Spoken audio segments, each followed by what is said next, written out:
যদি ফেসবুকে নতুন অ্যালগরিদম মেনে কাজ করেন তাহলে আপনার রিলস ভাইরাল হতে বাধ্য। আর যদি আপনি সেই আগের মতোই কাজ করতে থাকেন, ফেসবুকে আগের মতোই লং ভিডিও আপলোড করেন, রিলস ভিডিও আপলোড করেন, তাহলে কখনোই আপনি কিন্তু ফেসবুকে সফল হবেন না। কেননা আপনাকে ফেসবুকে সফল হতে গেলে শুধু কাজ করলেই হবে না, তার সাথে সাথে ফেসবুকের অ্যালগরিদম মেনে কাজ করতে হবে।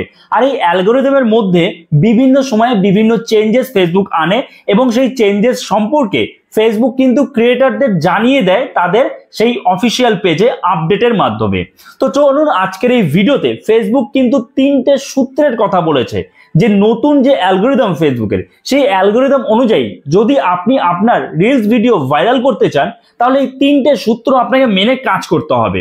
তো সেই তিনটে সূত্র কি আজকের এই ভিডিওতে আমরা ডিটেলসে জেনে নেব।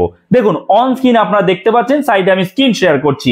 দেখুন এখানে কি রয়েছে, ফেসবুক কি বলেছে, ফেসবুক ফর ক্রিয়েটার্স এর আমরা একদম অফিসিয়াল পেজে রয়েছি।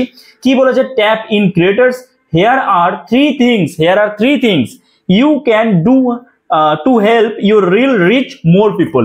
আপনার রিলের রিচ অনেক অনেক বেড়ে যাবে যদি আপনি এই তিনটে জিনিস মেনে চলেন বা তিনটে সূত্র মেনে চলেন।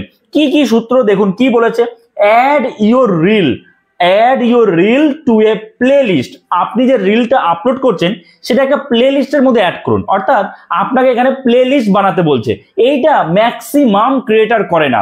আপনি প্লে লিস্ট বানান, আপনার যে রিলগুলো রয়েছে সেই রিলগুলোর আলাদা আলাদা প্লে লিস্ট বানান। ধরুন আপনি এমন ধরনের রিলস আপলোড করেছেন যেখানে আপনি লিপসিং করছেন, বা এমন কোনো রিলস আপলোড করেছেন যেখানে আপনি ড্যান্সিং করছেন, বা এমন কোনো রিলস আপলোড করেছেন সেই মানে অ্যাকচুয়ালি যে ডিফারেন্ট রিলস আপনি আপলোড করেছেন সেই রিলসগুলো আপনি একটা আলাদা আলাদা প্লে লিস্টে রাখুন, অথবা আপনার যত রিলস আছে সেটা একটা প্লে লিস্টে রাখুন। কেন, যখনই আপনি প্লে লিস্টের মধ্যে একটা মানে রিলসগুলো একটা প্লে লিস্টে রাখবেন তখন কি হবে, সেই প্লে লিস্টের একটা রিলস যদি কোনো ভিউয়ার্সের সামনে যায়, সেই রিলসটা দেখলো, তারপরে সেই প্লে লিস্টের বাকি রিলসগুলো তার সামনে যাবে। বোঝা গেল, এতে কি হবে, আপনার রিলসের রিচ বাড়বে এবং ভিউজও আসবে এবং আপনি সাকসেস হবেন। ক্লিয়ার? আচ্ছা, দ্বিতীয়ত, share your post to a group. আপনি যে পোস্ট, অনেকেই এই বিষয়ে প্রশ্ন করেন যে গ্রুপে পোস্ট শেয়ার করা কি ঠিক হবে? অবশ্যই। এখানে ফেসবুক নিজে আপনাকে বলছে কোনো সমস্যা নেই, আপনি বিভিন্ন গ্রুপে আপনার পোস্ট শেয়ার করুন।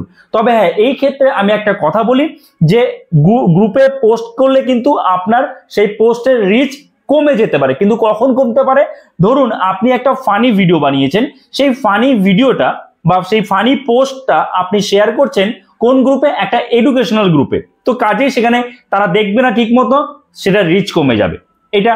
অথবা আপনি এমন কোনো এডুকেশনাল ভিডিও বানিয়েছেন, ঠিক আছে, এডুকেশনাল ভিডিও বানিয়েছেন, সেটা আপনি পোস্ট করছেন কোনো ফানি যে গ্রুপ আছে সেখানে পোস্ট করছেন, তারা কি দেখবে না।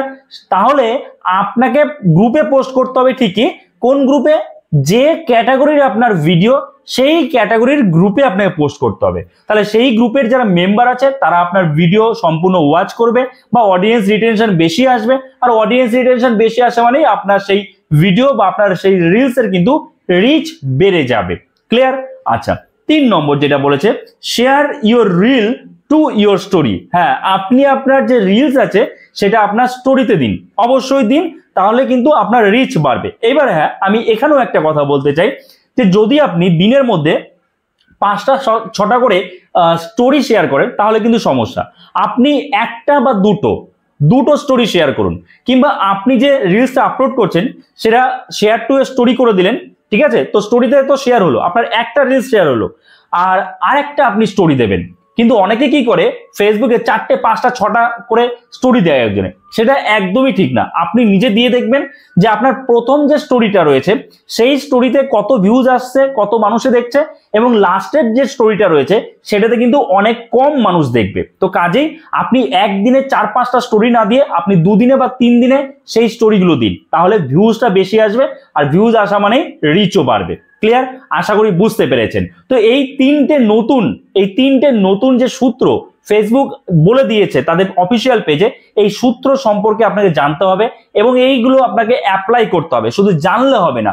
এই যে 3টে বিষয় বলে দিল ফেসবুক আমাদের, এটা আমরা মাইন্ডে শুধু রেখে দিলে হবে না, সেটা আমাকে প্র্যাকটিক্যালি আমাদের কাজের মধ্যে ব্যবহার করতে হবে। যদি আমরা ইউজ করি এই 3টে বিষয় তাহলে অবশ্যই আমাদের রিলস কিন্তু ভাইরাল হবেই হবে। বোঝা গেল? আশা করি বুঝতে পেরেছেন। এই রকমই যদি আপনি ফেসবুক রিলেটেড বিভিন্ন টিপসের ভিডিও চান, আপডেট পেতে চান, তাহলে অবশ্যই চ্যানেলে নতুন হয়ে থাকলে চ্যানেলটাকে সাবস্ক্রাইব করে রাখবেন এবং পাশে থাকা বেল আইকনে প্রেস করে অল নোটিফিকেশন অন করে দেবেন। তো চলুন দেখা হচ্ছে নতুন কোনো ভিডিওতে। সবাই ভালো থাকবেন।